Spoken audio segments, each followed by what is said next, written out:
From CBS News, this is The Early Show. Live from Fifth Avenue in New York City. Also coming up this morning on The Early Show, credit card theft. When you pay for a meal in a restaurant, do you ever worry? Do you ever even consider that the waiter might be stealing your credit card number? Well, we are going to tell you about a massive fraud case that's just been uncovered here in the New York area and how you can protect yourself.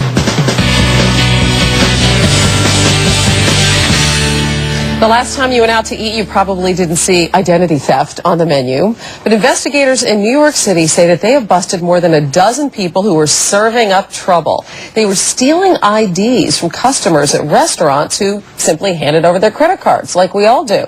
Well, Early Show consumer correspondent Susan Koppen has that story. Good morning, Susan. Good morning, Hannah. This is a crime called skimming. You pay with a credit card and the waiter steals your information.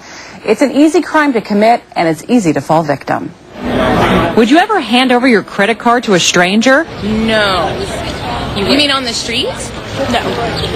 Absolutely not. There's friends I wouldn't give my credit card to, so there's no way I'd give it to a stranger. But it's something many of us do every time we eat at a restaurant. We hand a server a credit card to pay for a meal. In New York City, investigators have arrested 13 people accused of preying on unsuspecting patrons at restaurants in at least 5 states. When customers paid by credit card, the crooks skimmed their information, made counterfeit cards, and racked up more than $3 million in fraudulent charges. Sean Steele recently fell victim to skimming at a restaurant in Washington, D.C. You sort of just trust, or I always trusted a waiter or a server to run the transaction and bring my card back. And it wasn't hard for us to find victims when we stopped people on the street. I had my credit card stolen. I've taken to using cash a lot more, to tell you the truth, since then. Now some restaurants are taking action to combat the problem. Hooters, for example, is testing portable devices that will allow patrons to pay their tabs right at the table, so their credit cards never leave their sight. It's an effort to make things convenient and to crack down on fraud. I'm not worried about it just because it hasn't happened to me, but I guess you brought to my attention that maybe I should be a little more concerned. And the 13 people indicted in New York City are expected to be arraigned later today. Authorities say this crime ring dates back to 2005, Hannah. But it's not just limited to restaurants, right? Where else do we see skimming happen? Number one place is restaurants, but also number two is gas stations. But it can also happen at the ATM, so you really need to be careful. And it does happen. It's not uncommon. It doesn't happen to us every day. It actually happened to me once. My credit card company called me and said, "Are you in Japan right now buying shoes?" And I said, "No, I'm in Chicago." And they said, "Well, somebody has your credit card and is trying to buy a pair of shoes." And I looked at my wallet and I said, "Well, I have my card in my wallet."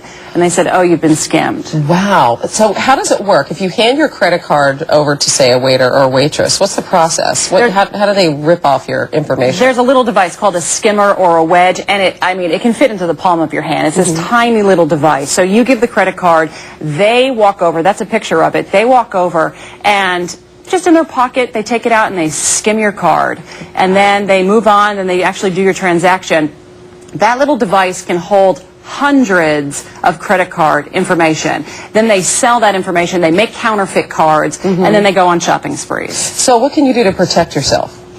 First thing you should do is pay cash. Sure. Yeah. No one's going to steal your identity if you're paying with cash. You also say you can escort your card. Yeah, this might be a little over the top. Yeah, it's a little embarrassing to say to the waiter, "Can I escort my card to the register?" But if you're really worried about this, you don't want that credit card to be out of your sight. So say, "I'd like to walk up to the register." You talked about restaurants like Hooters that are testing devices where you pay at the table. What kind of things might we be seeing? Yeah, more and more restaurants are using devices like this one. This is one that's made by Verifone, and they actually bring this device right over to your table, and then you take your own credit card and you swipe it. So right at the table, you're doing your own transaction, like in the supermarket or at the ATM. Running your own card through, and you should say, always check your credit card statement. Sometimes we don't do that, but you got to check it. That's right. Susan Koppen, thanks so much. All right.